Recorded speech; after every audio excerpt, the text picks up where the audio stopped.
Walang habas na kinakaladkad ang dalagang si Estrella ng mga kempetay patungo sa sasakyan ng mga sundalong Hapon. Wala siyang kaide-ideya kung bakit siya dinakip ng mga ito. Tahimik ang kanyang buhay sa baryong kanyang kinagisnan. Dagdag pa na may respeto at paggalang din siya sa hukbo ng Japanese Imperial Army. Panahon pa ng Hapon yun, sa taong 1942 hanggang 1945. Ano ba? Sinabing bitawan niyo ako! Bakit niyo ba ako dinadakip, ha? Hindi naman ako isang gerilya! Wala akong ginagawang masama sa inyo! Pinutukan siya ng bayoneta ng isang sundalong Hapon. Natahimik si Estrella. Maotoridad na nag-utos na lamang ito na sumunod na lamang. Kundi ay baka maaaring makalabit nito ang bitbit na armas. Mas lalo lamang magiging delikado ang kanyang buhay. Maiyak-iyak na sumama na lamang si Estrella sa mga kimpetay. Aandar na sana ang sasakyan ng mga kimpetay nang may isang batang babaeng sumulpot sa harap. Pinatabi siya ng isang sundalo. Tinaboy, subalit na pailing ang paslit. Sasama ako! Malakas ang loob na saad ng 13 taong gulang na batang si Elena. Takang-taka naman ang mga sundalong Hapon sa matapang na hamon na yon ng musmos. Nagkatinginan ang mga ito at napangisi. Binitbit na rin nila si Elena. Nanlulumong tumingin si Estrella sa katabing batang kusang sumama sa mga dayuhang militar. Binuhay namang muli ang makina ng sasakyan bago umusad patungo sa lihim na garison kung saan dinadala ang mga Pilipinang ginagawang parausan ng mga Hapon. Tahimik na bumabiyahe ang mga kimpetay kasama ang isang dalagat batang Pilipina. Ngunit ang isip ni Estrella ay hindi matahimik. Napapaisip ito kung bakit parang isinuko ng katabi nitong bata na kapwa niya Pilipino ang sarili sa mga malulupit na Hapon. Binasag ni Estrella ang katahimikan sa pagitan nilang dalawa ni Elena. Hindi na nito napigilang magtanong. Bakit ka sumama? Delikado ang kagaya mong paslit sa mga hayop na Hapon na yan. Mahina lang ang boses ni Estrella na sapat lang upang marinig ng kanyang katabi. Alangang tumingin siya sa mga Hapon na masama na ang pagkakatitig sa kanya. Napangiwi siya sa bitbit ng mga itong bayoneta. Marahil yung ibang nakasakay na kimpetay nakakaintindi ng kanilang wika. Kaya nag-iingat din ang dalaga na hindi marinig ng mga ito ang kanyang sinasabi. Ate, may misyon ako. Umaling si Estrella kay Elena. Anong misyon naman yun? Sasagot na sana ang paslit nang sawayin na sila ng isang Hapon na balbasarado. Parehong napayuko ang dalawang babae ng dahil sa takot.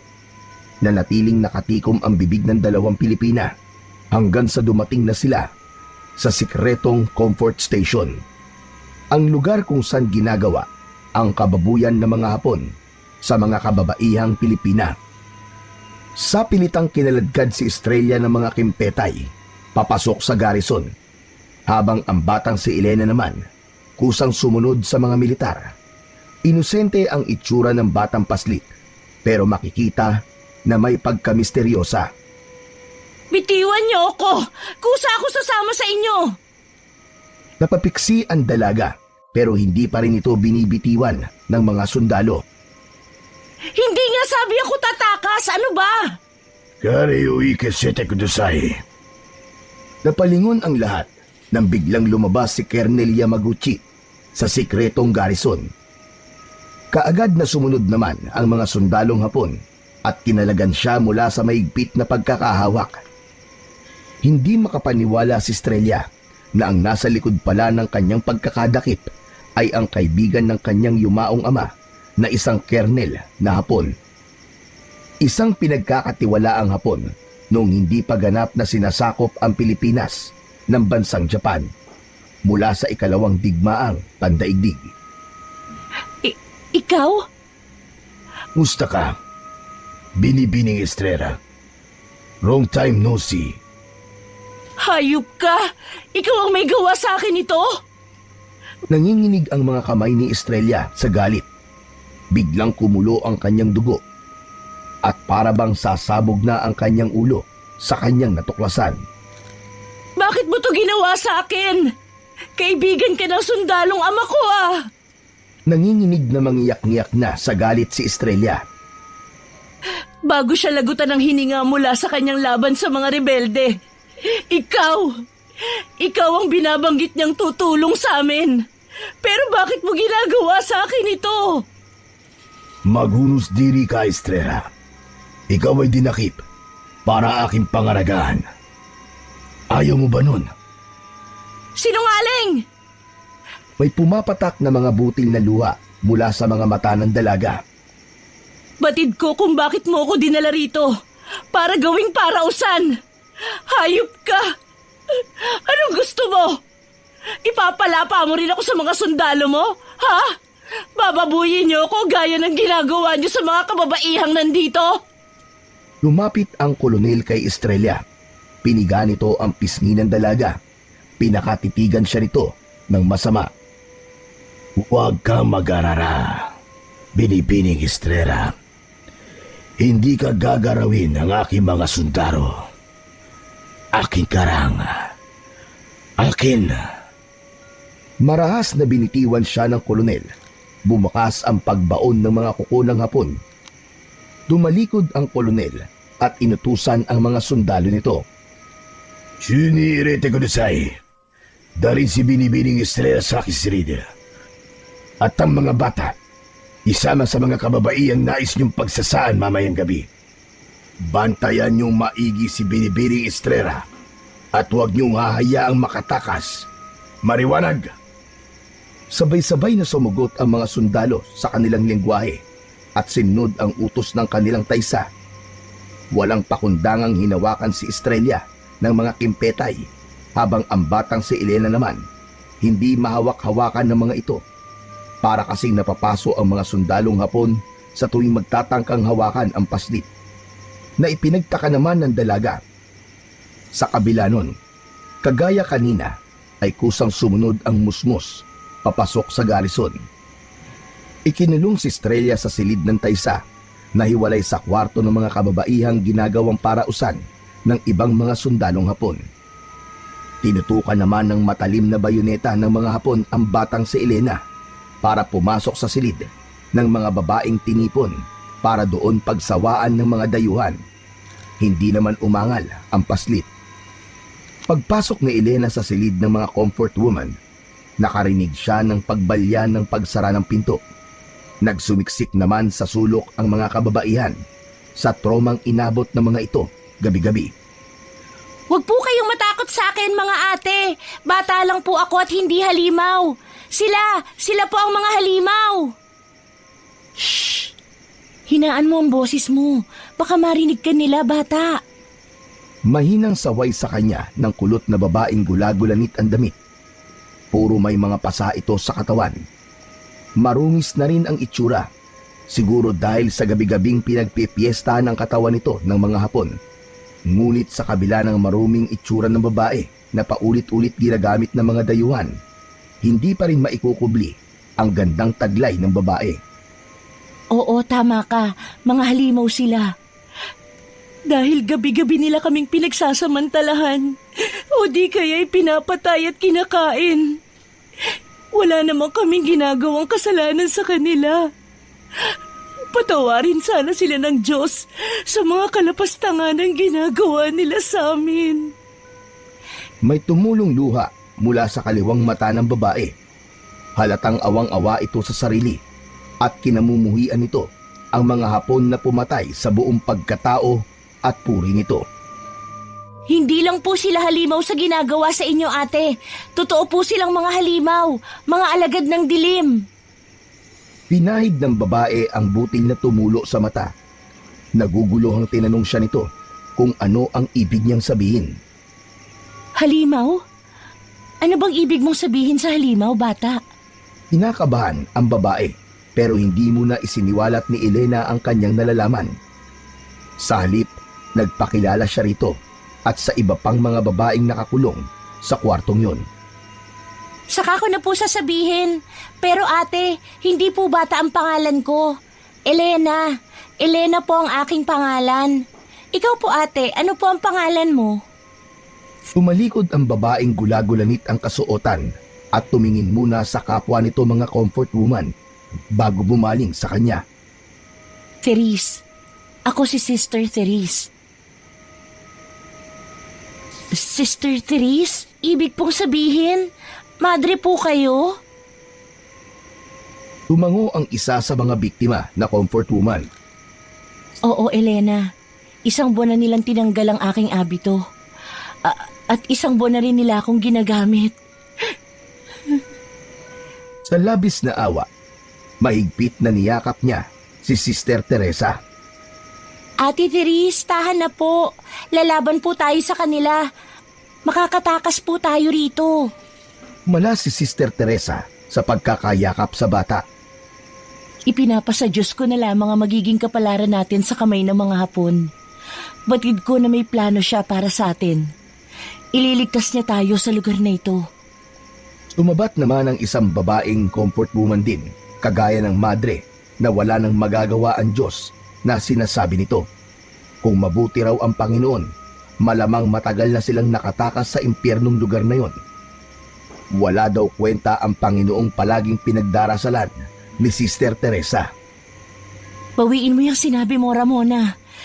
Kaya nangyayari sa atin ang ganitong pagsubok dahil may rason siya. Nababatid ko sa aking puso na may dahilan kaya nila tayo sinasakop. Alam niya yon. Patuloy lang tayong magpakabuti. At huwag tayong titigil na manampalataya sa Kanya. Walang ibang tutulong sa atin kundi siya lang at ang ating mga sarili. Magdasal tayo. Mamayang gabi, maghahasik na naman sila ng lagim. Sasakupin ulit nila tayo. Napasinghap ang mga kapwa nito comfort woman at sumali sa pagdarasal, habang yung ibang mga babae naman ay napapailing na lamang sa inaasta ni Sister Teresa. Nagro-rosaryo na ito at nag-uusal lang taimtim na panalangin. Luluhod na rin sana ang batang si Elena upang makiisa sa pagdarasal.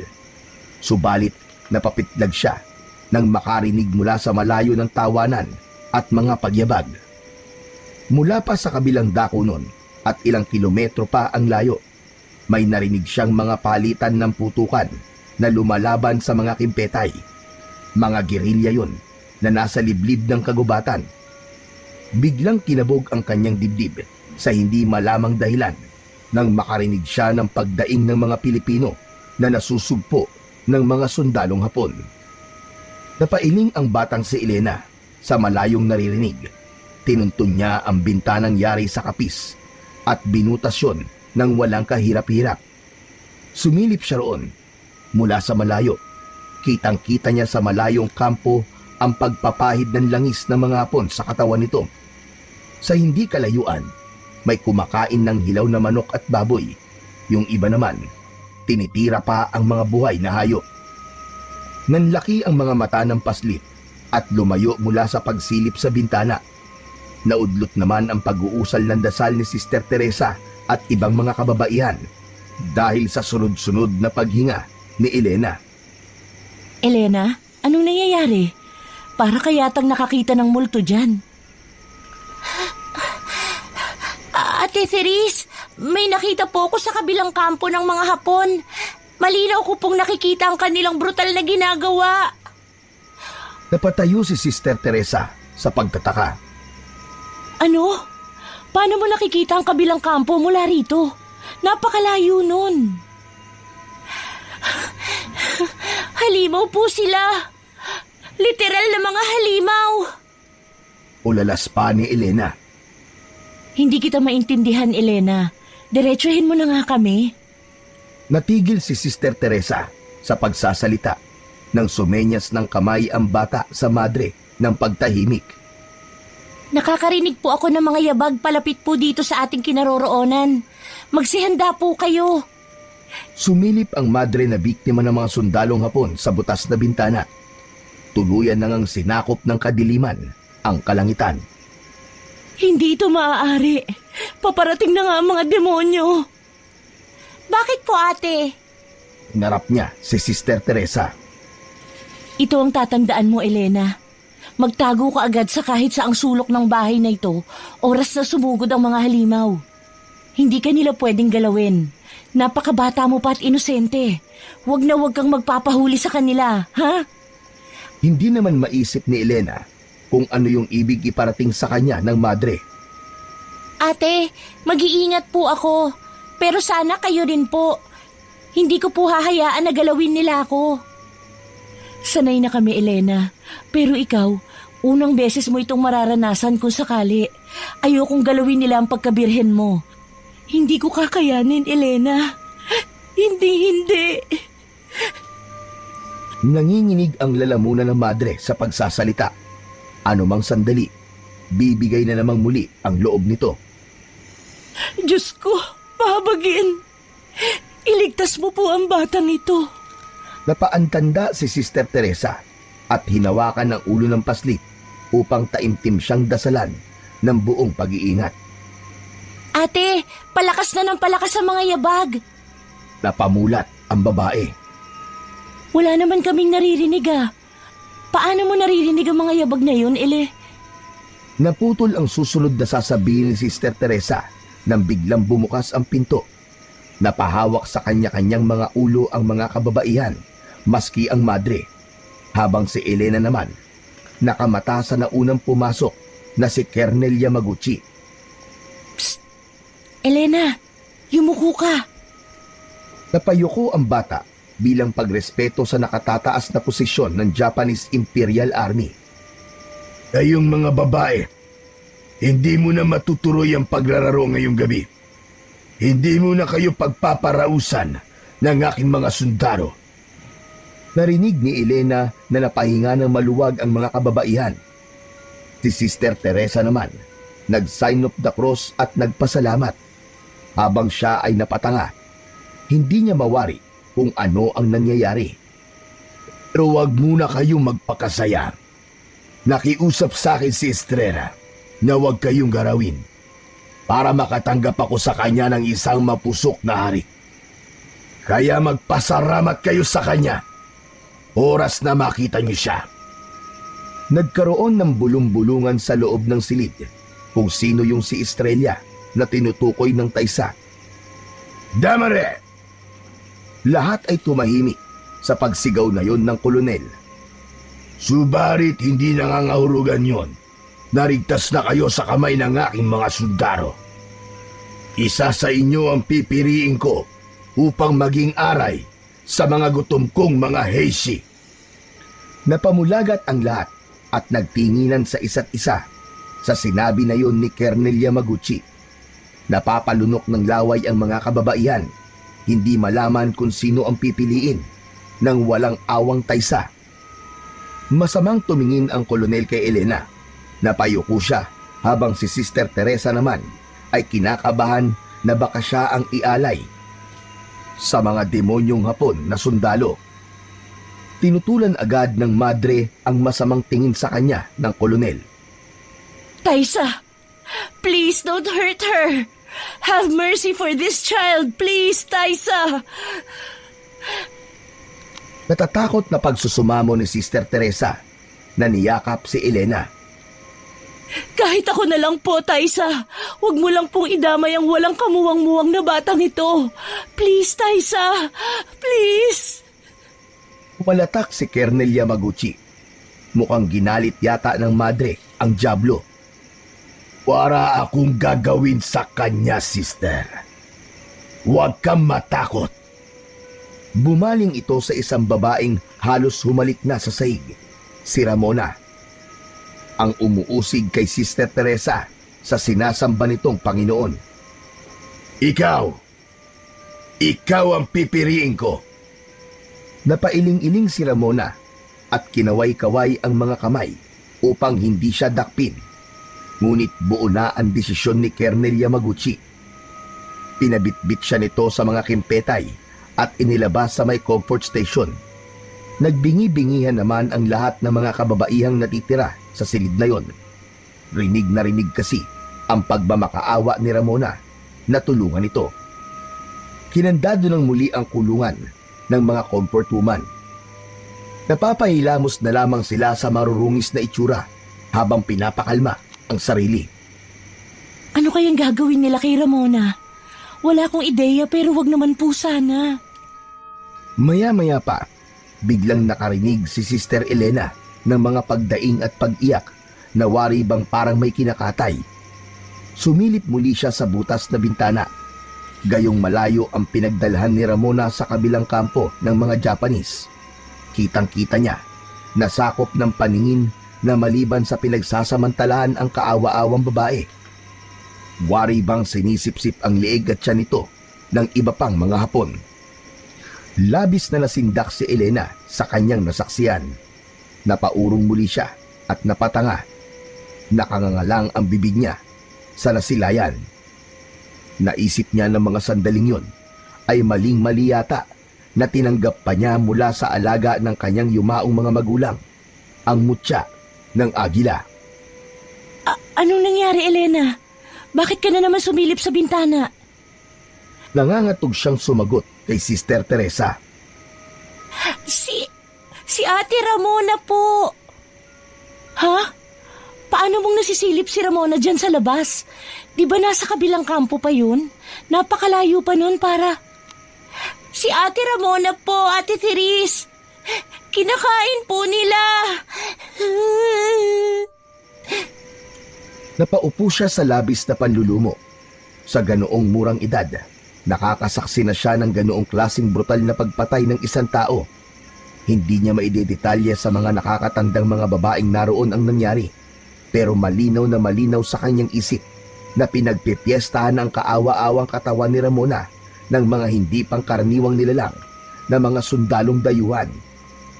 Tumatak na talaga sa kanyang utak ang karumal-dumal na sinapit ng kanyang kababayan sa kamay ng mga halimaw na Hapon.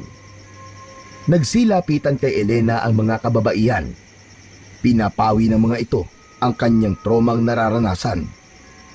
Kaya kailangan palagi kang maging handa sa iyong maririnig at makikita, Elena. Nasa kalagitnaan tayo ng digmaan. Ang mga kalalakihan nakikidigma para lumaya tayo sa mga mananakop na Hapones na yan. Habang tayong mga babae, nakikidigma gabi-gabi upang maproteksyonan nitong ating mga purit kaluluwa. Pero wala tayong magagawa. Mga armado sila. Kung hindi natin ihahain sa halimaw ang ating mga putahe, papatayin nila tayo. Ayaw naman nating mamatay sa kamay ng mga Hapon, hindi ba? Umigil na rin si Elena sa kakaiyak. Tinatagan na lamang niya ang kanyang kalooban. Siguro, masasanay rin siya. Gaya na lang ng harap-harapang pagpaslang sa kanyang mga magulang ng mga Hapon na yon. Pati ang mga agila na alaga ng kanyang ama na itinuturing na pambansang ibon sa Pilipinas, hindi pinalagpas ng mga banyagang mananakop. Pero Elena, nagtataka talaga ako sa'yo. Hindi ko malaman pero paano mo nakikita at naririnig ng malinaw ang nagaganap sa kabilang kuta ng mga Hapon? Napakalayo nun dito sa sikretong garrison. Paano? May tinatago ka ba sa amin? Meron ka bang kakayahan? Diretsong napatitig lang siya sa kanyang ating naglilingkod sa Diyos. Hindi niya kasi pwedeng ipaalam sa iba na meron siyang mutya. Gayong mapagkakatiwalaan naman ang madring kausap at ibang mga babaeng naroon. Natatakot pa rin siya na baka mawalan yun ng bisa. Dagdag pa roon ay may respeto siya sa gabay ng agila na ipinagkaloob sa kanya ang ganoong klase ng biyaya. Ang mutya pa naman ng agila may kakayahan na makita ang pinakamalayong lugar na naaabot ng paningin nito. Sa abilidad ng agila na pagkakaroon ng matalas na paningin ay madali niyang matutukoy kung anong nangyayari sa malayo. Isa pa, naririnig din niya ang usapan sa malayo kahit na anong oras pa niya gustuhin. Yumuko si Elena at nanatili siyang tahimik at hindi sinagot ang katanungan ni Sister Teresa. Kaagad na nakuha yon ng babae. Naiintindihan ko kung ayaw mo sabihin sa amin, Elena. Pero isa lang ang mahalaga sa akin ngayon. Isa kang bata, inosente, na hindi dapat madamay sa pagmamalupit ng mga Hapon. Poprotektahan kita kahit buhay ko man ang maging kapalit. Bumuntong hininga ang paslit. Gusto niya nang sabihin ang totoo na meron siyang gabay. Wala naman yatang mawawala kung ipagtatapat yon sa mga kababaihang biktima ng pambababoy ng mga Hapon. Dahil batid niya rin sa kanyang puso na walang naghahangad ng masama sa tinatago niyang mutya. Ang totoo po niyan, mga ate, meron po akong... Napahinto si Elena sa pagsasalita nang makarinig muli ng malalakas na pagyabag papalapit sa kinaroroonan nila. May paparating po, mga ate. May panganib po. Magsitago po kayo. Ano? Sinong paparating? Basta magsitago na po kayo. Ngayon din. Sabay-sabay na napalingon ang lahat ng mga kababaihan nang biglang bumukas ang pinto ng silid. Hindi nila inaasahan ang pagdating ng mga sundalong Hapon.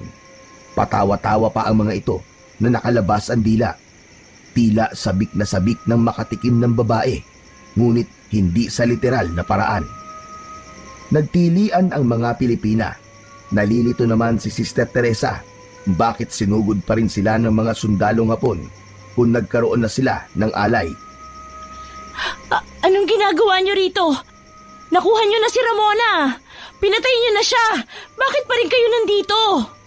Isang pagdaluhong lang ang sinagot ng hayok na sundalo sa madre na inuumpisahan na siyang hubaran at pagsamantalahan. Wala kayong kakontentuhan. Hindi pa ba sapat na pinaslang na ninyo si Ramona? Tapos ganito pa gagawin niyo sa amin? Diyos ko, mahabagin. Ikaw na po ang bahala sa kanila. Sa kalagitnaan ng pangahalay kay Sister Teresa, naisip nito ang batang si Elena. Hinanap nito ang paslit. Nag-aalala ang madre na baka pinagpiyepiesta na rin ng mga sundalo ang bubot niyang pangangatawan. Elena! Nasaan ka? Magtago ka! Huwag ka magpapakita sa kanila kahit anong mangyari. Huwag na huwag mo isuko sa kanila ang pagkababae mo. Iligtas mo ang iyong sarili, Elena! Samantala, rinig na rinig ni Elena ang mga panaghoy ng mga Pilipina. Sobrang sakit ng dinaranas ng mga ito. Nagtago siya sa tokador. Tinatambol ang kanyang puso sa sobrang kaba. Tinawag na rin niya ang mga alam niyang santo sa mura niyang isip. Maski ang mga yumaong magulang, tinawag na rin niya ng sa gayon, hindi siya matagpuan sa kanyang pinagtataguan. Gabayan siya nawa ng kaluluwa ng mga ito, kahit may gabay naman siyang tinatago. Sa kasamaang palad, may nagbukas ng tokador.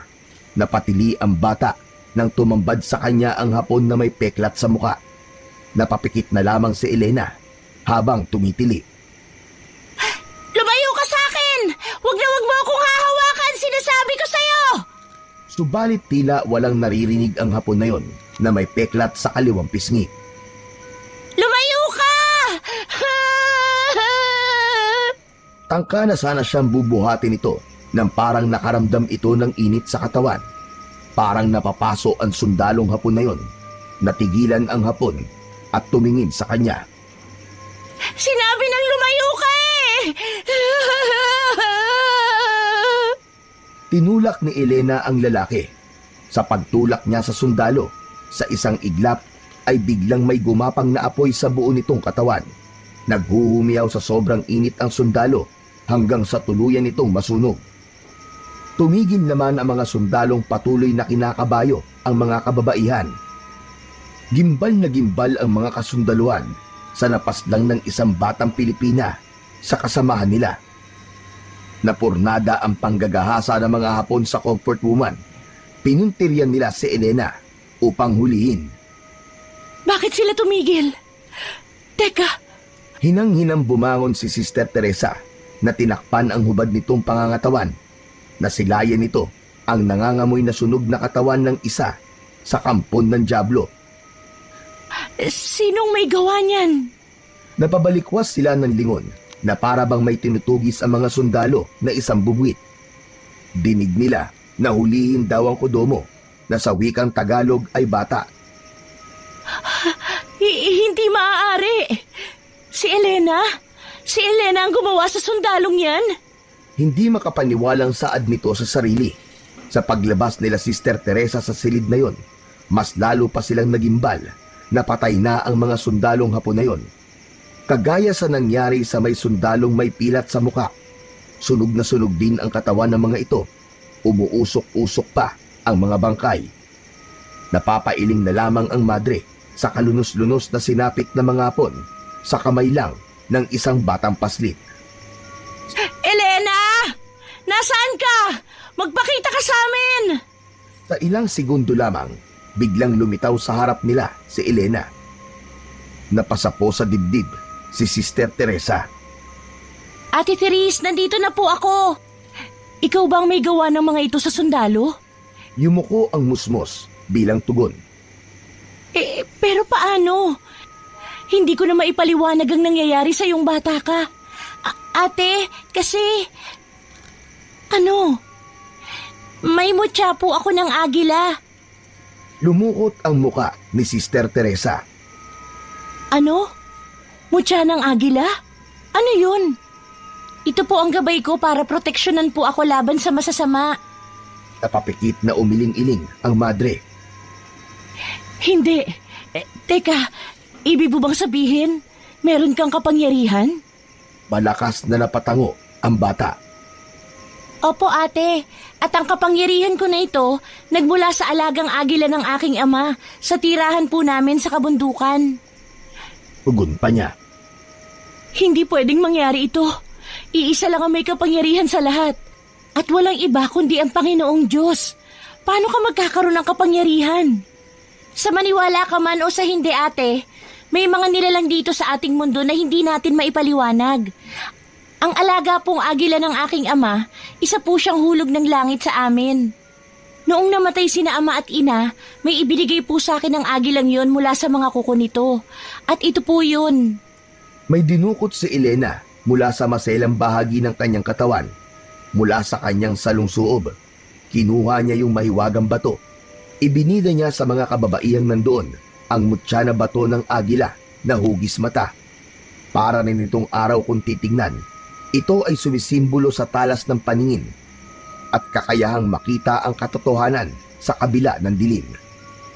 Madali ko rin pong matukoy kung anong tinatagong katauhan ng mga sundalong Hapon na yon.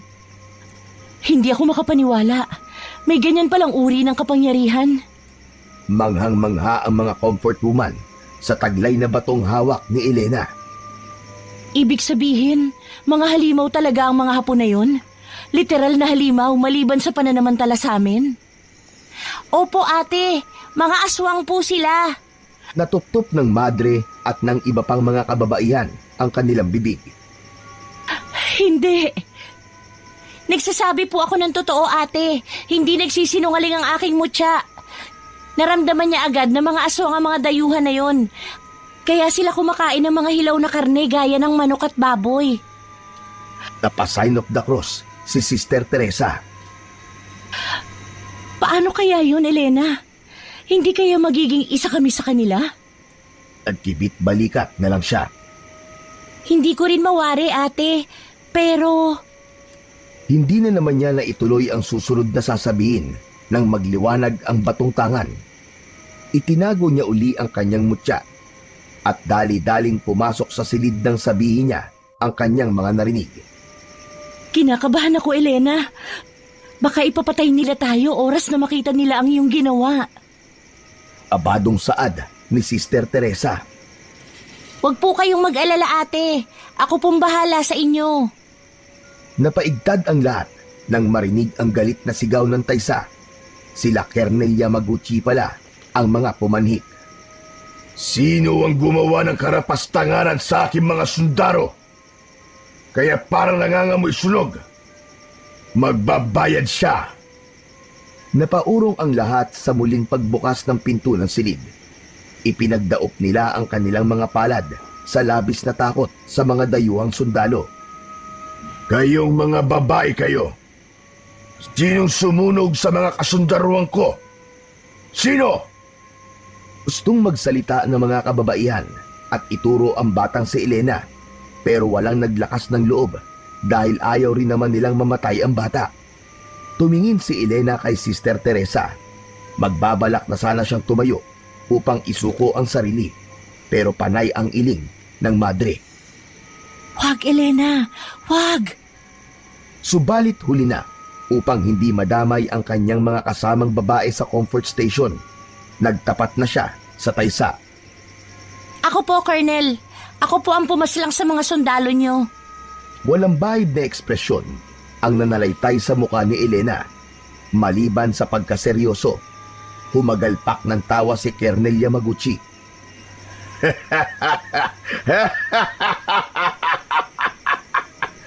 Isang bata?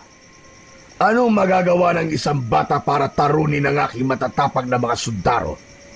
Huwag mo akong Hindi ako nagpapatawa, Colonel Diablo. Matapang na putol na saad niya sa nakatataas na sundalo ng mga Hapon. Ako ang pumaslang sa kanila. Sinunog ko sila dahil wala silang awa. Kagaya mo! Muhit ang pagkabagsik sa itsura ni Colonel Yamaguchi. Napakatapang mo. Sige, tignan natin ngayon kung nasaan pa rin ang tapang mo kapag pinugot ko ang ulo mo gamit ang katanang ito. Wag! Wag, Taisa! Wag! Hinugot ni Colonel Yamaguchi ang kanyang samurai at pinanghampas sa kanya. Hindi man lang natamaan si Elena, bagkus ay bigla na lamang itong naglahong parang bula. Nagpalinga-linga ito sa palibot ng silid ng mga comfort woman. Asaan? Nasaan ang bibwit na yun? Lingid sa kaalaman ng taysa, nasa likuran pala nito si Elena. Ako ba ang hinahanap mo, Colonel Diablo? Lilingon pa sana si Colonel Yamaguchi nang hawakan niya ito. Isang matinding pagkapaso ang naramdaman ng koronel. Aray! Ang init! Napapaso ako!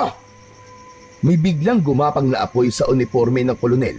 Kaagad nito yung inagapan sa pamamagitan ng paggulong. Ano? Naniniwala ka na ba sa akin na ako ang pumaslang sa mga sundalo mo? Sarkastikong wika niya rito. Tumindig ang taysa at napangisi. Hindi ka pang karaniwang bata. Kailangan mag-ingat ako sa'yo. Talagang mag-iingat ka sa akin, Colonel Diablo. Kundi, tutuluyan kitang tupukin gamit ang aking kapangyarihan. Nanlilisik ang mga mata ni Colonel Yamaguchi sa pangiinsulto ni Elena. Ano ba ang gusto mo, bata? Para hindi mo ko pasrangin. Isa lang ang hihilingin ko, Taisa. Palayain mo ang mga kababaihang narito. Palayain mo kami. Napangisi ang koronel sa pagsabi nun ni Elena. Ganun ba? Sige. Napakasimple. Pararayain ko kayo. Bigyan mo ramang ako ng ilang minuto para makapag-isip. Huwag ka nang mag-isip. Palayain mo na kami rito. Pati ang babaeng kinulong mo sa iyong silid. Bahagyang napaisip si Colonel Yamaguchi. Ang ibig mo bang sabihin ay ang aking pinakamamahar na estrela? Oo, siya nga. Yun lang ang pakiusap ko. Nang sa ganon, hindi ko na magamit sa inyo ang aking kapangyarihan.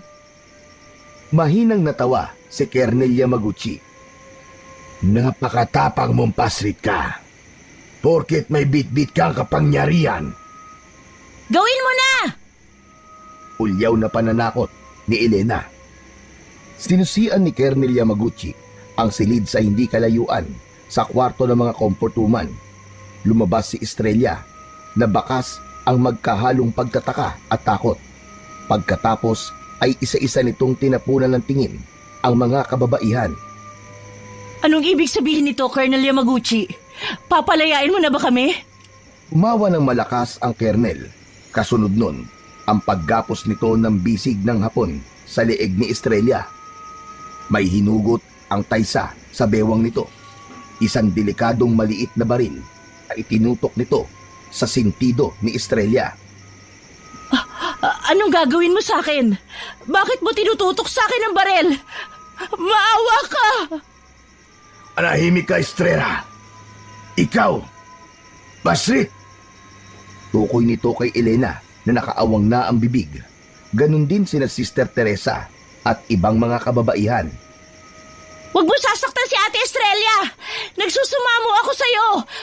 Huwag mong iputok yan! Hindi ko ipuputok to, Pasrit. Pero ibigay mo sa akin ang itinatago mong kapangyarihan. Pakakawaran ko ang babaeng ito.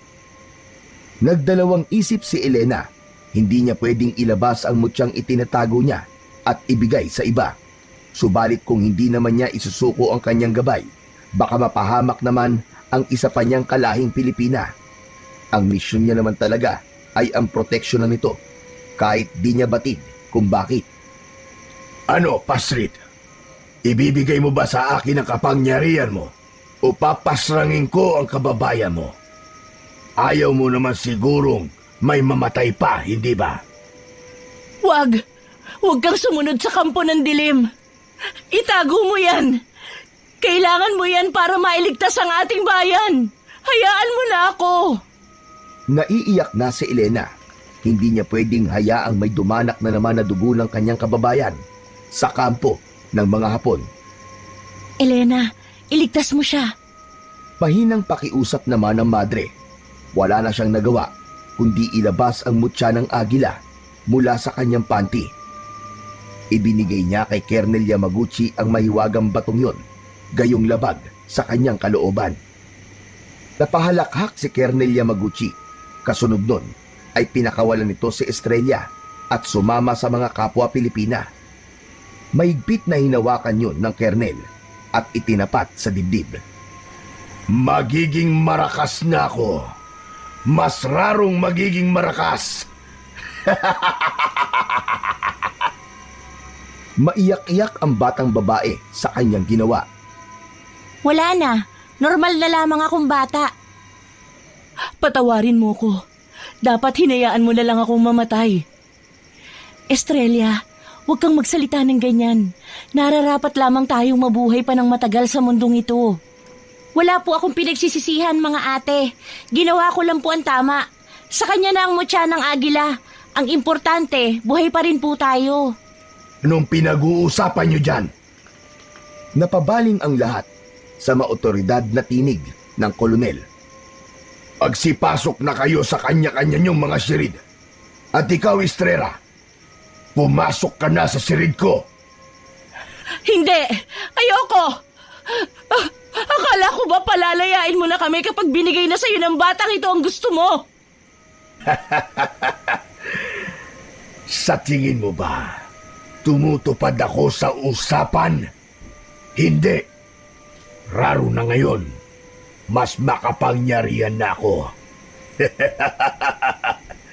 Hindi nyo pa yata ako kilalang lahat. Isa akong tusong taysa. At walang sino man ang makakaligtas sa mga kamay ko. Pumailan lang ang pagtawang yun ni Colonel Yamaguchi. Tinaliman muli sila nito ng malaagilang mga mata na nag-aapoy sa galit. Kitang-kita na ni Elena ang pagiging mabisa nito sa dyablo. Sumunod na ang lahat ng mga kababaihang biyag ng mga sundalong Hapones. Napabulong naman si Elena. Sigurado akong hindi rin magtatagal sa isang taong maitim na budhi ang mutya ng agila. Nakakatiyak akong papanig din sa akin ang kapalaran. Huwag mo nang hangarin pa yan, Elena. Hindi na tayo makakatakas pa rito. Lalo na gaya ng sinabi ni Taisa, mas malakas na siya ngayon dahil naipasa mo na sa kanya ang mutya mo. Ang tangi na lang nating magagawa ay ang magdasal para madugtungan ang buhay natin. Ila pinanawan na ng pag-asa si Sister Teresa. Samahan mo kong magnobena mamayang hapon, Elena. Kailangan tayong magpatuloy na manalig sa kanya. Mas makapangyarihan na ang dyablo. Wala na tayong ibang makakapitan kundi ang mga dasal na dapat nating matupad. Inabot ni Sister Teresa sa kanya ang puting rosaryo at ang maliit na Biblia. Yan na lamang ang tangi nating pag-asa. Huwag mo sanang iwawala. Opo, maraming salamat po. Huwag kang magpasalamat. Wala kang dapat ipagpasalamat. Dahil tayo na lamang magkakalahi ang magtutulungan sa matinding krisis na ito. Isinarado nila ang pinto ng silid. Alalang-alala naman si Elena sa kalagayan ng kabilang kwarto kung saan nakakulong ang isa pa niyang ate na si Estrella. Ano kayang ginagawa ng Colonel Diablo ngayon kay Ate Estrella? Para po kasing naririnig ko siyang umiiyak. Ganap na ngang nawala ang bisa ng mutya sa'yo, Elena. Dahil pare-pareho na tayo ng naririnig at malamang ginagamit ng Taisa ngayon ang katawan ni Estrella. Napaantanda si Sister Teresa. Panginoon naming tagapagligtas, iligtas niyo po si Estrella sa kamay ng dyablo. Ate Firis! Dumilat ang madre ng sandaling yon. Ano yun, Elena? May paraan pa po para makatakas tayo dito at makahingi ng tulong sa mga gerilya. Humalatay ang pagtataka nito sa itsura sa kanyang naiisip. Ha? Paano? Tinungo ng batang si Elena ang bintana. Gumawa pa siya ng malaking butas doon. Napahigit mula siya ng malalim na paghinga bago naglikha ng isang malakas na pagsipol. Sobrang tagal ng pagsipol na yon na umabot pa hanggang 10 segundo. Elena, ano bang ginagawa mo? Baka marinig ka ng mga sundalo. Huwag ka po mag-alala, Ate Firis. Hindi nila maririnig ang pagsipol ko. Paano ka nakakasigurado? Ang pagsipol ko na yon ay espesyal lamang para sa isa kong alagang kaibigan na nagkaloob sa akin ng mutya. Launan, may kumalampag sa bintanang yari sa kapis. Gamit ang mga kuko ng agila, bahagyang nawarat ang bintanang yon. Nakapasok ang malaking ibon na ikinabahala ng madre. Palabasin mo yung alaga mo rito, Elena. Matutunugan tayo ng mga hapon. Saglit na saglit lang ito, Ate Firis, mga kasama. Uutusan ko lang ang kaibigan kong agila na iparating sa mga gerilya kung saan tayo naroroon. May inusal si Elena sa malaking ibon na yon. Nang makuha yun ng agila, saka ito matayog na lumipad palayo. Pambihira ka talagang bata ka. Nakakausap mo sila? Opo, tinuruan kasi ako ng ama ko kung paano magkaroon ng komunikasyon sa mga agila. Kaya pala ikaw ang napili para sa mutya nila. Ganun na nga po, ate. At nararapat lang na maibalik sa'yo ang mutya na kinuha sa'yo ng Taisang yun. Tipid na napangiti si Elena. Kung para talaga sa akin yun, ate, kusa yung babalik sa akin. Nilamon na ng dilim ang buong paligid. Pasado 7:00 na ng gabi. Kakatapos lang magdobena ng mga kababaihan. Dahil dyan, nangangamba naman sila na sasalakay na namang muli ang alagad ng mga kadiliman at pagsasawaan na naman ang kanilang katawan. Magsihanda na kayo. Paparating na sila. Pahinang sambit ni Sister Teresa. Niyakap ng mga kababaihan ang isa't isa. Para bang tanggap na ng mga ito, natatanggalan muli ulit sila ng saplot at dignidad na magiging kahiya-hiya sa buo nilang pagkatao. Habang si Elena naman, pasilip-silip sa bintana, hinihintay niya ang pagdating ng kanyang alaga. Nasaan ka na? Bakit ang tagal mo? Tingin mo ba, Elena, sasagipin tayo ng mga gerilya ngayong gabi? May tiwala po ako sa kaibigan kong agila. Sana lang po nakarating po sa mga gerilya ang mensaheng binulong ko sa alaga ko para makatakas na po tayo dito. Hindi kaya nabaril na ng mga hapon ang alaga mo? Kaya wala pa rin hanggang ngayon ang mga gerilya para itakas tayo rito? Biglang kinutuban ng hindi maganda ang bata sa hinala ni Sister Teresa. Hindi kaya napatay na ng mga hapon ng agila mo? Baka pinulutan na. Hindi po, Ate Firis. Huwag ka nga po magsalita ng ganyan. Makakaligtas tayo rito. Mailap ang alaga kong yun. Sigurado ako na nakarating sa mga kapwa nating Pilipino ang mensahe ko. Ay, hindi ko na alam, Elena. Malapit ko na sukuan ng Diyos na sinasamba ko. Ate naman! Pero gusto ko na siyang makita. Doon kasi sa kaharian niya, wala nang sakit, paghihirap at pasakit. Pakahulugang sabi ng madre sa kanya, sabay baling nito sa paslit. Elena, kapag may nangyari man sa akin, basahin mo ang Biblia na ibinigay ko sa iyo, ha? Tatanda ka pa, baka magkaroon ka pa ng nobyo, pero wag na wag mong kakalimutan ng Diyos. Napangiti si Elena sa ate niyang si Sister Teresa. Ate naman, huwag ka magsalita ng ganyan. Sabay-sabay tayong makakalaya rito. Sabay-sabay tayong mabubuhay at makakabalik sa kanya-kanya nating mga buhay. Gusto ko sumama sa iyo, ate, sa kumbento nyo. Matapos lang ang kaguluhan at bumalik na ulit ang kapayapaan sa ating bansa, itutuon ko ang atensyon ko sa Panginoon. Kasama ka, Ate Therese. Napatiklop ng labi si Sister Teresa na ipinagtaka ni Elena. Bakit ka po gumaganyan, ate? Ano pong problema? Sigurado ka? Gusto mong magmadre? E di, hindi ka na makakapag-asawa niyan. Kailangan mo manumpa sa simbahan. Napakamot ng ulo si Elena na nangingiti. Hindi ko rin po masabi. Bahala na po ang Panginoon. Sa bagay. Ay! Napatili si Sister Teresa nang makarinig ng sunod-sunod na putukan sa paligid. Ano yun? Bakit nagpuputukan? Ewan ko po, ate, pero isa lang ang sigurado ko. Nandiyan na ang mga gerilyang sasagip sa atin. Nakaligtas ang agila mo. Opo, ate. Nakalagay lamang sa kanya-kanyang ulo ang mga kamay. Dumapa ang lahat. Nagkakaroon na rin ng butas ang mga dingding. Dulot yun ng kung saan-saan na lang tumatama ang mga bala ng baril sa sikretong garrison. Kailan ba matatapos ito? Hindi matapos-tapos ang mga putukan. Bahagyang sumilip si Elena sa butas ng bintana. Nayanig ang buong pagkatao niya na maraming mga namatay na rebeldeng Pilipino sa labas. Anong lagay sa labas, Elena? Ate, natatalo na po ang mga gerilya. Ano? Pero bakit? Hinala ko, ate. Dahil hawak na ng Diablong Colonel ang mutyang inagaw niya sa akin, madali niyang natunugan na susugod sa atin ng mga gerilya.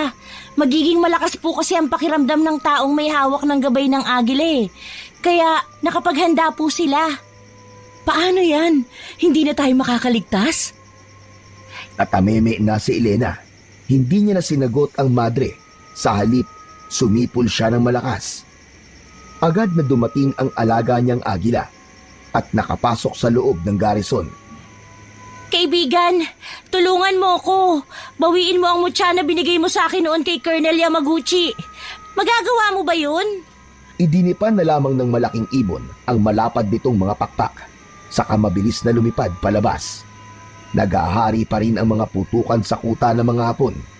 Wala silang ibang ginawa noon, kundi ang manalangin ng manalangin sa gitna ng nagpapalitang putukan sa pagitan ng mga gerilya at kempetay. Hanggang sa may biglang nagbukas ng pinto ng silid. Nagkumpul-kumpul agad sila sa takot na baka mga sundalong dayuhan ng mga yon. Subalit isang Pilipino ang tumambad sa kanila. Awak ang isang mahabang baril. Bilisan nyo! Magsitayo na kayo! Itatakas ko kayo! Salamat sa Diyos! Nandiyan na ang tagapagligtas! Pero kuya, si Ate Estrella! Nagtagpo ang magkabilang kilay ng binatang gerilya sa sinabi niyang pangalan. Ano? Si Estrella? Ang aking nobya? Nandito siya? Gulat na nagtanong ang paslit sa binata. Nobya mo si Ate Estrella? Oo. Pero wala nang maraming tanong. Ituro niyo kagad sa akin kung saan siya nakakulong. Bilis! Nasa kabilang kwarto siya, Ginoo. Madaling-madaling nagsilikas ang mga kababaihan habang nagaganap pa rin ang maingay na putukan sa paligid. Tinungo naman agad ng binatang gerilya na nagngangalang Kaloy ang silid na pinagkukulungan ng nobya nitong si Estrella. Pinutukan nito ang nakakandadong silid na pinagkukulungan ng iniirog. Lumabas doon si Estrella at pinasalubungan ni Kaloy ng isang mainit na yakap. Kaloy, mahal ko! Akala ko patay ka na. Huwag ka nang umiyak, mahal ko. Tahan na. Hindi ako makakapayag na mamatay tayo sa digmaang ito. Tumakas na tayo bago pa tayo abutan ng mga Hapon. Pumanaog na silang lahat. Dumaan sila sa likod ng garrison nang sa gayon madali nilang pasukin ang gubat kung saan nagkukuta ang mga gerilya. Kuya, paano ka po pala nakapasok sa garrison? Kung natatalo na po ang mga kasamahan ninyong gerilya. May isang agilang lumusog sa koronel. Gamit ang matatalas itong mga kuko. Nasaktan mo ng taysa. Kung hindi dahil sa ibon na yon, malamang Hindi ko kayo maililigtas. Maraming salamat sa kanya. Malapit na nilang matunton ang gubat nang magpaputok ang mga Hapon. Nakaramdam sila ng pagbagsak isa-isa sa mga kasamahan nila sa pagpuga. May 2 babaeng comfort woman at isang lalaking gerilya ang humandusay sa lupa. Dilat ang mga mata nitong nawalan ng buhay. Magsitigil kayo! Nagtaas ng mga kamay sina Kaloy, Estrella, Sister Teresa at ang batang si Elena at ang mga comfort woman at mga gerilya sa pagsigaw ng Kernel. Shukumen shite kudasai! Magsiharap kayo sa akin! Kundi papuputukan ko kayo ng baril! Alit na nag-utos si Kernel Yamaguchi. Nagsiharap naman ang lahat ng mga Pilipinong kumakalaban sa Japanese Imperial Army. Napagmasdan nila ang kalmot sa kanang pisngi ng Taisa. May ideya na si Elena kung saan ito nakuha yon. Tumaas muli ang sulok ng labi ng bata. Osoroshi, akala nyo ba ganon-ganon nyo lamang ako matatakasan? Walang makakatakas sa akin. Lahat kayong mga kumakaraban sa aming Japanese Imperial Army. Katapusan nyo na! Mamamatay kayong lahat! Pumailan lang ang galit na sigaw na yun ng Taisa, ngunit hindi sila nagpatinag. Aking mga sundaro, dakpid silang lahat at pugutan ng uro! Magtatangka na sanang tumalima ang mga kasundaluhan nang biglang humarang ang madring si Sister Teresa. Sandali lang po, Taisa. Huwag naman po sanang ganito. Tigilan niyo na ang pagmamalupit sa aming mga Pilipino. Tigilan niyo na ang digmaan na ito. Ang mga pagpapahirap sa amin. Wala kaming ginagawang masama sa inyo. Tahimik po ang buhay naming ibang mga Pilipino. Pero bakit ganito po ang dinadanas namin? Bakit pati kaming mga inosente dinadamay ninyo? Mangiyak-ngiyak na tanong ng madre sa mga sundalong Hapon na nananatili pa ring nakatutok ang mahahabang baril sa kanila. Sumagot si Kernel Yamaguchi. Lahat kayo damay sa digmaang ito. Mapa-inosente man o hindi. Hanggat may kumakaraban sa aming army, hanggat nagpapataasa ng ihi ang iba't ibang mga rahi, hindi matatapos ang kaguruhang ito. Sumunod kayo sa aming mga Hapon. Magiging mapayapa ang bansa nyo. Umatangis na lamang si Sister Teresa sa isiniwalat na pahayag ni Kernel Yamaguchi. Napapahikbi ito sa sobrang sikip ng dibdib hanggang sa mapagdesisyonan nitong lumapit sa mga kasundaluhan. Susuko na kami sa inyo! Huwag lang kayong magpapaputok! Sininyasan ni Kernel Yamaguchi ang mga tauhan nito na ibaba ang mga baril. Maingat pa ring lumalapit na nakataas ang mga kamay ng madre. Ate Firis! Ano pong gagawin ninyo?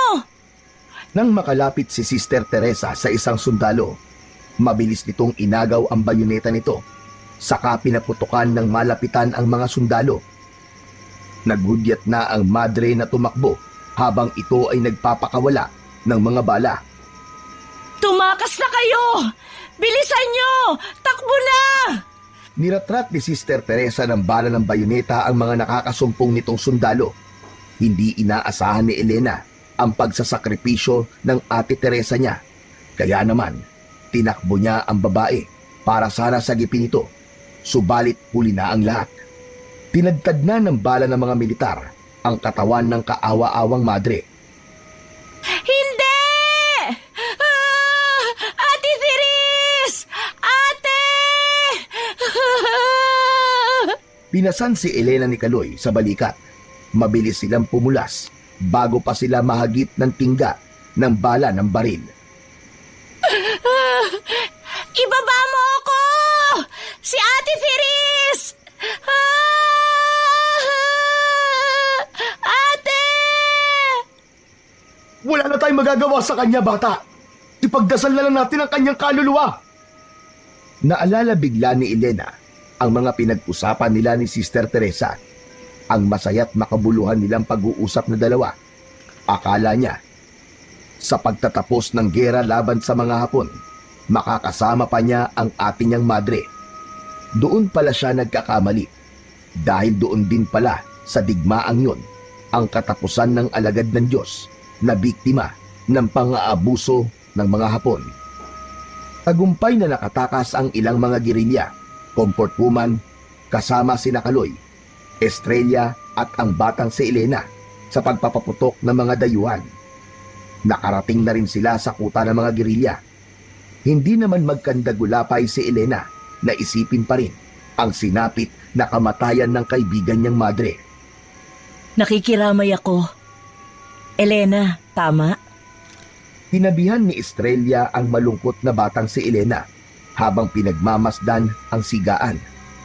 Yun ang nagsisilbing liwanag nilang mga gerilya kapag kumagat na ang dilim sa paligid. Hindi niya sinagot ang dalaga. Nilulukob pa rin siya ng kalungkutan sa pagkawala ng matalik na kaibigan. Sa palagay ko nga, tama ako. Elena ang iyong pangalan. Nakikiramay ako para sa atin, Ate Estrella. Hindi lang ako ang nawalan dito, kundi tayong mga Pilipino. Nalagasan na naman tayo ng ating mga kalahi, ate, dahil sa pesting digmaan na ito. Narinig ni Elena ang pagbugtong hininga nito. Tama ka nga riyan. Nakikiramay din ako para sa atin. Hayaan mo, di ba? Madre naman si Therese. Sigurado ako sa ngayon, nasa kaharian na siya ng Diyos. Tanda ko pa nung sinabi niya nung nasa garrison pa tayo. Sabik na siyang makita ang Diyos na pinaniniwalaan niya. At ayun na nga, tinupad niya yun. Isinakripisyo niya ang kanyang sarili para sa bayan, para makasama ang ating Diyos na lumikha. Inahid ni Elena ang tumulong luha mula sa kanyang mga mata. Nasasabi ko nang kausapin si Ate Therese, ate. Pero kundi dahil sa kanya, hindi tayo nag-uusap na ganito. Ah, ganun ba? Pahinang natawa si Estrella. Matanong ko lang, naaalala ko dati nung sumama ka sa akin. Nung dinakip ako, matagal ko na kasi itong kinikimkim sa isip ko eh. Ano po yun, ate? Ano yung misyon mo? Saka, totoo ba yung nasa garrison tayo? May kapangyarihan ka talaga? Natatawag mo ng kusa ang alaga mong agila sa pamamagitan ng pagsipol lang? Hindi makapaniwalang sunod-sunod na tanong ng dalaga. Marami akong dapat ikwento sa'yo, ate. Pero kung ikukwento ko po sa'yo lahat, aabutin tayo ng liwanag. Sinabi ko na po sa'yo na may misyon ako sa'yo, kaya dinala ko ng mga paa ko nung dinakip ka ng mga kampo ng dilim. Yun ay proteksyonan ka laban sa Colonel Diablo na yun. Pahagyang napayuko ito sa huli niyang binitiwang kataga. Bakit? Ano pong problema, Ate Estrella? May nasabi po ba akong masama? Huli ka na, Elena. Hindi mo na ako mapoproteksyonan. Ha? Bakit po? Inangkina ng colonel na yon ng aking puri. Hindi ko alam pero sana wag mamunga. Pag-amin ni Estrella sa kanya. Batid na po ba ito ng inyong nobyo? Ni Kuya Kaloy? Mabilis itong napailing. Hindi pa pero sasabihin ko naman sa kanya kapag handa na ako. Sabay silang napalingon nang marinig ang boses ni Kaloy. Kaloy, narinig mo? Magpapaliwanag ako. Huwag ka na magpaliwanag. Dahil hindi mo kasalanan kung punersa ka ng hayop na koronel na yon. Pero gaganti tayo. Gaganti tayo sa kanilang lahat. Ano? Tinawag ni Kaloy ang mga kasamahan nitong gerilya at tinipon. Mga kapatid, magsiyanda kayo. Pagsikat ng araw, mag-iensayo tayo ng pag-asinta ng baril at paggamit ng dahas. Papatayin at tatalunin natin ang mga sundalong Hapones. Lalong-lalo na si Yamaguchi. Mariing saad ng binata sa lahat. Kahit ang mga makapili na sumasapi sa mga kalaban, ituturing na rin natin isang kalaban. Nakakalungkot lang ang mga makapili na kapwa natin Pilipinong hindi nila kalahi ay umaanib sa mga dayuhan. Mga traidor. Galit na napaangil si Kaloy. Sumabat agad ang paslit sa naghihimutok na binatang namumuno sa mga gerilya. Kuya Kaloy, hindi ninyo matatalo ang mga hukbo nila sa paraan ng pag-iensayo natin. Kahit anong pagiging matalas ng abilidad natin, kung may dugo silang halimaw, wala tayong kalaban-laban. Nagusot ang itsura ni Kaloy sa kanya. Ikaw bata ka. Bakit ka ba bigla-bigla na lang nagsasalita? Ano bang alam mo sa pakikidigma, ha? Kaloy, mahal. Huwag mo naman pagsalitaan ng ganyan si Elena. At higit sa lahat, huwag na huwag mo siyang mamaliitin. Kundi dahil sa kanya, baka napaslang na kami noon sa may garrison. Kuryosong nagtanong ang binata sa nobya nito. Bakit? Ano bang naitulong niyan? Ako lang naman po ang nagmamay-ari ng mutya ng agila at ang nangangalaga sa agilang naghatid sa inyo ng mensahe kung nasaan kami nung nasa kuta kami ng pang-aabuso ng mga Hapon. Manghang napabalik ng tingin si Kaloy sa kanya. Alaga mo ang agilang yon? Opo, kuya. Sige, ganito. Maniniwala lang ako sa yung alaga mo ang ibon na yon. Kung matatawag mo siya ngayon din. Napangisi ang batang si Elena. Ginamit niya ang daliri at sinubo sa bibig. Naglikha siya ng hangin doon. Umihip siya, saka ibinuga hanggang sa pumailan lang ang nakakabinging pagsipol sa buong kagubatan. Kalaunan, pumaluskos ang mga dahon ng matataas na puno. Biglang nakarinig ng pagaspas ang mga gerilya. Hanggang sa makita na nga nila ang malaking ibon na nakaliyad ang dalawang pakpak, kasabay ng paglanding nito sa braso ni Elena. Oo nga, sa'yo ang agilang yan. Sabi ko naman po sa'yo, kuya eh. Hindi po ako nagsisinungaling. Pero, totoo ba na may mutya ka ng ibon na yan? Opo, kuya. At sa palagay ko, nabawi na niya ito kay Colonel Yamaguchi. May iniluwa sa bibig ang agilang nakasampa sa kanyang braso. Sinalo niya yon sa nakabukang tuka nito at saka ipinakita sa mga gerilya. Kamangha-mangha. Ngunit mawawala na ito ng bisa sa pagtatapos ng linggo. Dapat ako lang ang nakakaalam na meron ako ng mutya, pero ibinida ko pa po sa inyo. Mabuti na lamang at nakuha pa nitong agila ko ang mutya sa malupit na Colonel. Kundi baka tuluyan na itong hindi gumana. Malaki ang magagawa mo, Elena, para sa aming mga gerilya. Dahil meron kang ganyang uri ng anting-anting. Lalo na't nalaman ko mula sa'yo na hindi pala sila basta-bastang mga malulupit na mga Hapon lang, kundi may dugo rin pala sila ng isang aswang. Gagawin natin ang ating makakaya upang masugpo sila sa tulong ng natitirang kapangyarihan ng iyong mutya. Pumapit lang tayo. Mapapalaya din natin ang bansang ito mula sa mga mananakop. Mahimbing na silang natulog ng gabing yon. Hindi pa man nagliliwanag, ginising na silang lahat ni Kaloy. Puspusan sila sa pag-iensayo nang sa gayon makalaban sila kahit papano sa mga dayuhan. Mga kapatid, mamaya na pala ang kabilugan ng buwan. Nakatitiyak ako na magpapaligtas sila sa malahalimaw na anyo. Tama ba ako, bata? Baling ni Kaloy kay Elena. Opo, kuya. Kaya dapat maghanda na tayo oras na makaamoy sila ng karne nating mga pangkaraniwang tao. May maliit na tanga na bakal na armas ang batang babae. Inasinta niya ang mga lata na mahigit na 4 na kilometro ang layo mula sa kampo.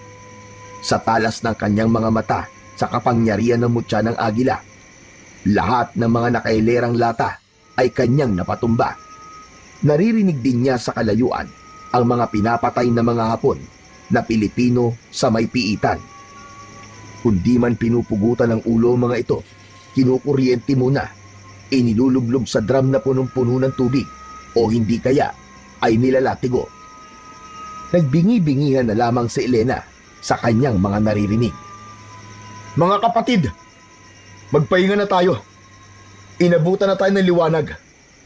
May 3 oras na tayong walang tigil sa kakainsayo. Malamang, lahat tayo ay gutom na. Kami ng 5 kong kasama, hahanap muna ako ng makakain natin para maigsan kahit papano ang nararamdaman nating gutom at uhaw. Siya nga pala, mahal. Saan tayo kukuha ng mga makakain natin at saka iinumin? May malapit na malinis na batis dito. Di ko lang kabisado kung saan. Sa makakain naman, sana may masumpungan tayo kahit prutas o gulay lang. Kuya, ate, magpatulong tayo sa alaga kong agila. Sumipol si Elena at mabilis na lumitaw mula sa kalangitan ang ibong yon. Lumapag yon muli sa braso ng paslit. Kaibigan, matutulungan mo ba silang humanap ng makakain at pag-iinuman natin? Sadyang kailangan na talaga namin eh. Lumikha ang agila ng tunog na parang paghuni nito at lumipad ng mataas. Ate, kuya, sundan niyo po ang aking kaibigan. Dadalhin niya po kayo kung saan tayo pwedeng makakuha ng makakain at maiinom natin. Magiliw na wika ng musmos sa dalawa. Ay sa wakas, hindi na ako mahihirapan. Malaking tulong talaga ang alaga mong yan para sa ating mga Pilipino sa gitna ng magulong bansa na ito na pinag-aagawan ng mga dayuhan. Maraming salamat. Lumarga na ang dalawang magkasintahan upang sundan ang malaking lumilipad na ibon. 5 minuto pa lamang ang nakakalipas nang makarinig na may paparating mula sa kanilang kampo. Tinalasan ni Elena ang kanyang pakiramdam. Tama nga ang kutob ng bata. Paparating na sa kanilang pinagtatago ang lungga, ang mga kalabang Hapon.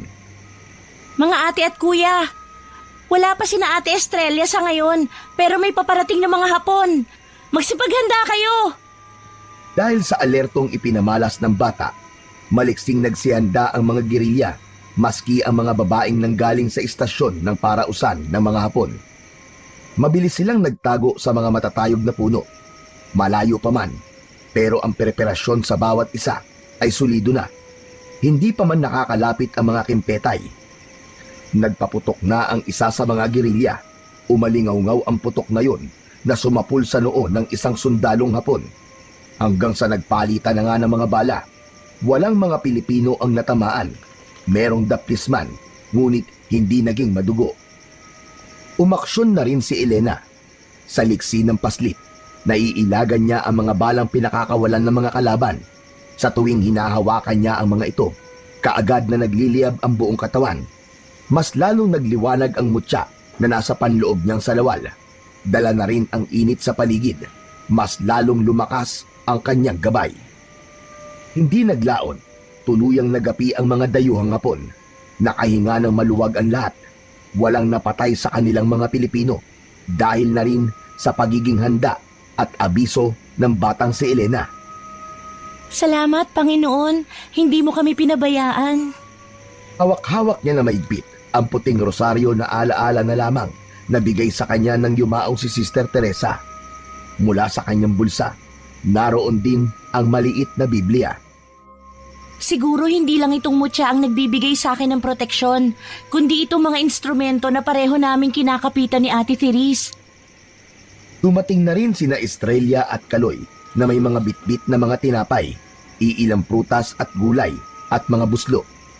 Nadatnan ng dalawang magkasintahan na ang iba sa kanila ay sugatan. Ano nangyari dito? Bakit yung iba ay ginagamot nyo? Elena, anong nangyari sa ibang mga kasamahan natin? At bakit yung mga nadaanan namin? Puro mga nangamatay na Hapon. Anong naganap habang wala kami? Kuya, ate, may dumating pong mga sundalong Hapon. Marami silang dalang armas. Maski mga pampasabog po kagaya ng mga granada. Mabuti na lamang po agad ko pong naagapan. Naamoy ko po sila at narinig at nakita agad. Napailing si Kaloy sa naging pahayag ni Elena. Kailangan na nga talaga natin magdoble ingat. Babala na ito para lumusob sila mamaya sa ating hukbo. Anong ibig mong sabihin, mahal? Estrella, makinig ka. Ang hayop na Yamaguchi na yon ay gusto kang bawiin sa akin. Marahil, nalaman na nila kung saan tayo nagkukuta. May mga makapili na tumatraidor sa ating bansa at ginagalugad tong kagubatan at isinusumbong sa mga nakatataas na Hapones. Kailangan na siguro nating lumikas dito. Kuya, wag na! Utol ng paslit. At bakit naman, Elena? Bakit mo kami pinipigilan? Bukas na bukas din ay mawawala na ng bisa itong mutya ko. Nakukutuban ko ng mamamatay na ang aking alaga. Kailangan ko ng suporta ninyo. Ako ang haharap sa colonel na yon. Dito na natin wawakasan ng pang-aabuso sa atin ng colonel na yan. Saglit lang, Elena. Hindi ba delikado? Saka, paano mo nalaman na kasama ang Colonel sa paglusob mamayang gabi? Dahil mga aswang sila, Ate Estrella. Gagamitin na nila ang abilidad nila para tapusin na nila tayo. Hindi nila palalagpasin ang kagaya nating kumakalaban sa kanila. Sa oras na matalo nila tayo, magiging laman-tiyan din nila tayo. Ama ang bata, mahal. Napasinghap si Kaloy. Hindi nga ako nagkakamali ng kutob. Ikaw ang target ng Yamaguchi na yon. At hindi ako makakapayag na madakip ka ulit at gamitin muli ang iyong katawan. Hinding-hindi na. Igil na sambit pa ng binata. Kumalma ka, mahal. Nagamit man ng Taisa na yon ang katawan ko. Pero isa lang ang sigurado, na ang puso ko ay sa'yo lamang. Wala nang iba pa. Banat ng binibini. Mahal na mahal kita, Estrella. Oh, tama na yan, ate, kuya. Maigi pa, magsipaghanda na po tayo sa maaaring mangyari. May mga armas pa po ba tayo? May mga karga na po ba? Nagsikilos na ang mga gerilya at mga kababaihan sa pagsasalansan ng mga armas. Hinihimas niya naman ang balahibo ng alagang agila. Habang nagbabasa ng mga berso sa Biblia, saglit pa, kinausap niya ng maramdamin ang malaking ibong nakasampa sa kanyang balikat. Aking kaibigan, hindi ko akalain na sa oras pala na mamatay ang bisa ng mutya, mamamatay ka na rin pala. Natandaan ko bigla ang sinabi ni Amang tungkol doon. Napakasakit lang na malaman bakit pahahantong sa ganon. Kung panghabang buhay lang sana ang bisa ng mutya, araw-araw kitang makakasama. Naglalawa na ang kanyang mga mata. Humuhuni lang ang agila na para bang pinapakalma siya. Hinalikan niya ang ibon na yon nang mapadipa ang mga pakpak nito, kasabay ng biglang paglipat. Hindi nalaman ni Elena kung bakit parang tila nagwawala ang kanyang alagang agila. Anong ibig mong ipahiwatig, aking kaibigan? Napatayo si Elena nang makarinig ng mga paparating at alulong mula sa garrison. Tuluyan nang nagpalit ng anyo ang mga alagad ng dirir, habang yung iba namang mga sundalong Hapon nagpapahid na ng langis sa mga katawan. Nag-anunsyo uli ang batang paslit sa mga gerilya. Magsipaghanda na kayo mga ate at kuya. Yung iba sa kanila nagpapalit na ng anyo. Nagkatinginan pa ang dalawang magkasintahan sa gulat. Kung ganon, hihintayin natin sila dito. Matiim na saad ni Kaloy. Elena, buo na ba ang desisyon mo? Haharapin mo sila? Ate Estrella, nasa akin ang mutya. Ako ang pinili ng gabay upang iligtas ang bansang ito. Oo, bata pa lang ako, pero hindi ako dapat maliitin. Dahil maliit man ako sa paningin ng iba, nakakapuwing din. Umindi ang liwanag ng batong mutya na nasa loob ng kanyang salawal. Mas tumindi rin ang init, kaya bahagyang napangiwi ang batang babae sa pagkapasok. Tama ka, Elena. Pinatunayan mo lamang din sa akin at sa lahat na babae man nila kung tayo'y ituring, hindi yun tanda ng pagiging mahina natin, kundi ang paninindigan na maging tapat sa ating bayang sinilangan. Patikas na tugon naman ng dalaga. Komporme ang ibang mga Pilipino sa kanilang pwesto. Nakahanda na sila gaya ng naunang pagsagupa sa mga sundalong Hapon. Nang humuni na ang agilang alaga ni Elena, hindi na siya nagpatumpik-tumpik pa, kundi nanguna siya sa paghaharap sa mga sundalong aswang na Hapones. Laban sa kanya na may bitbit na mutya kasama ang mga kapwa Pilipino. Malapit na sila. Ulong ni Elena sa sarili. Dinukot na ng paslit ang mutya sa kanyang panty at tiningnan sa kanang kamay habang ang kaliwang kamay naman ito ay tangan ang puting rosaryo. Para sa inyo to, Sister Therese, at sa lahat ng mga pinaslang ng mga Hapon na ito. Pagkakasabay na itinaas ni Elena ang mutya at rosaryo sa liwanag ng buwan ng gabing yon. Mabilis na sumusugod pasulong ang mga hayok na mga sundalong Hapon mula sa anyong lobong aswang. Nang malapit na ang isang aswang at akma na siyang dadaluhungin, ipinansalag niya ang mutya at rosaryo. Hindi pa man siya nasasakmal nito, bigla na itong sumabog at naging abo sa isang iglap. Sige, lumapit kayo! Lapit! Napatingala ang paslit nang malakas na humuni ang agila niyang alaga sa itaas. Nasa sentro ito ng bilog na buwan, kaya naman mas tumindi pa ang kapangyarihan ni Elena. Napapaligiran na siya ng mga lobong aswang. Sabay-sabay siyang nilusob ng mga ito. Dahil sa liksi ng kapangyarihan ng kanyang gabay at talas na mga mata, mabilis siyang nakaiwas. Nagbuga ng matinding liwanag ang mutya ng agila at isa-isang tumama iyon sa mga aswang. Kaagad na nagiging abo ang mga aswang na puno na sa kagubatan ng samot-saring mga putukan. Nakakatiyak siyang ang ibang mga alagad ng dilim na Hapones nasa kampo na ng kanyang Kuya Kaloy. Tinanggal ni Elena sa isip ang pag-aalala. Siguro kayang-kaya naman ng mga gerilya ang mga Hapones na nasa anyong aswang. Pinatindi pa niya ang konsentrasyon. Kapag nawala siya sa atensyon, baka bigla siyang dalihin o sagpangin ng mga pangil ng nakakatakot na mga nilalang. Patuloy na pinapasabog ng batang si Elena ang mga paparating na aswang. Nagtataka siya, wari bakit hindi maubos-ubos ang mga yon. Bakit parami sila ng parami? Hindi matapos-tapos. Tingid sa kanyang kaalaman, may nagbato patungo sa kanya ng granada. Napamulagat siya, maliksing na patalon. Sa kasawiang palad, unang beses niyang nakatamo ng pinsala. Hirap na hirap ang batang si Elena na makatayo. Tumilapon din sa malayo ang mutya at ang puting rosaryo na tangan niya. Gumapang siya patungo sa instrumento upang labanan ang mga Hapones na aswang. Subalit tinapakan yon ng isang may malapad na paang nilalang. Mabalbon yun, kulay itim ang pangangatawan. Di gaya sa ibang mga aswang na Hapones, kakaiba ito sa lahat dahil nakatayo ito at labas pa ang mahabang dila. Tangan din ito ang isang matalas na samurai. Pinakatitigang maigi niya kung sino yon. Bigla yun na mukaan ni Elena. Ha? Colonel Yamaguchi? Ulalas niya. Owara shimashita. Wara ka ng kawara ngayon. Ito na katapusan mo. Itinaas ng malahalimaw na anyo ni Colonel Yamaguchi ang sandata nito. Nagliwanag ang espada ng taysa, saka ibinagsak sa leeg ng paslit.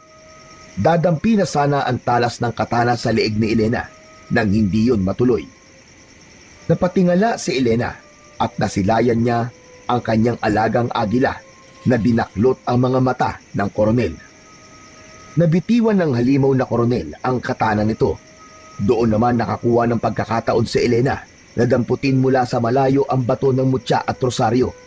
Itinapat niya ang dalawang instrumento ng kabutihan sa koronel na aswang.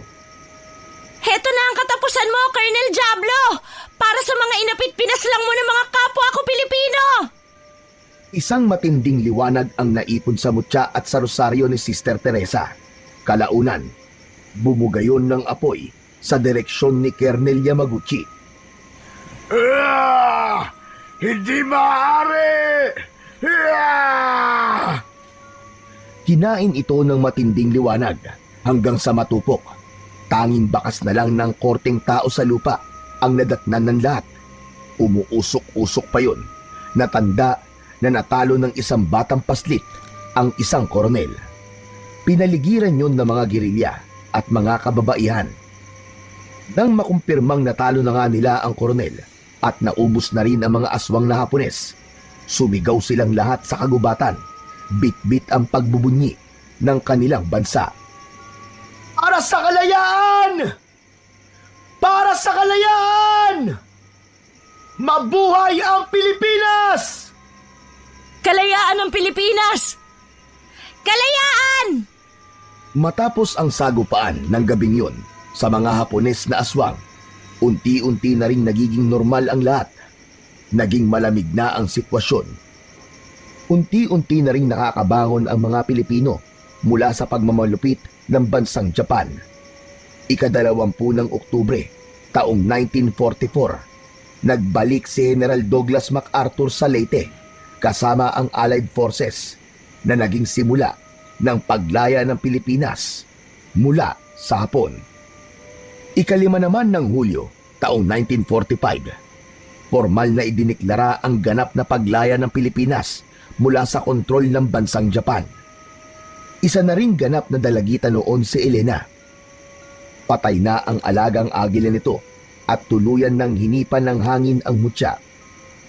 Ganun pa man, masayang masaya ang Musmos dahil nakalaya na ang Pilipinas sa mga Hapon. Sina Estrella at Kaloy naman magsisimula na rin ng panibagong buhay. Saan ka na ngayon yan, Elena? Anong ni Estrella kay Elena? Papasok po ako sa kumbento, Ate Estrella. Doon na po ako mananahan sa tahanan ng Diyos. Yun po ang pinangako ko kay Ate Therese. Nasusunod ako sa yapak niya bilang isang madre. Napangiti rin si Kaloy sa kanya. Kung ganun, makikita-kita pa rin pala tayo. Ah, bakit po? Hindi mo ba alam na buntis ang Ate Estrella mo at magpapakasal kami kung saang simbahan ka naroroon? Magiliw na sinabi ni Kuya Kaloy. Napansin ni Elena na nangangambang hinaplos ng Ate Estrella niya ang nakaumbok na tiyan. Napalagok ito ng laway sa kaba. Pero, hindi po ba? Patid ko naman na ginamit siya ng kernel na yon. Buong puso ko naman tatanggapin kahit hindi ako maging ama ng bata. Basta anak ng pinakamamahal ko, lubos ko ring mamahalin. Hinalikan pa ni Kaloy ang nasa sinapupunan ni Estrella. Hindi ka po ba nangangamba na maliban sa lahing Hapon ng maging anak ni Ate Estrella, baka may dugong... Aswang baka mo? Huwag mo munang isipin yun. Bibinyaga naman ang batang nasa tiyan mo, mahal ko, kapag ipinanganak na siya. Nagkibit balikat na lamang si Elena. Bahala na po ang Panginoon. Basta, biyaya ng may kapal at bubusugin niyo po siya sa mga pangaral, tanggap na tanggap po siya. O siya, Elena, aalis na kami. Sa Rizal, doon na kami magbabagong buhay. Pag-ingatan mo palagi ang iyong sarili, Elena. Napayuko si Elena bilang respeto. Huwag po kayong mag-alala, gagabayan ako palagi ng Panginoon. Kasabay ng paglisan ng magkasintahan, ang pagtingala ni Elena sa bughaw na kalangitan, nasisilayan pa rin niya na may mga ibong nagliliparan. Bigla niya tuloy nagunita ang alaga niyang kaibigan. Habang inaalala niya ang alagang agila na tumulong upang masugpo ang kasamaan, aalalahanin na rin niya na minsan na rin siyang naging bahagi ng kasaysayan na sana ay pahalagahan ng mga susunod pang henerasyon sa kasalukuyan.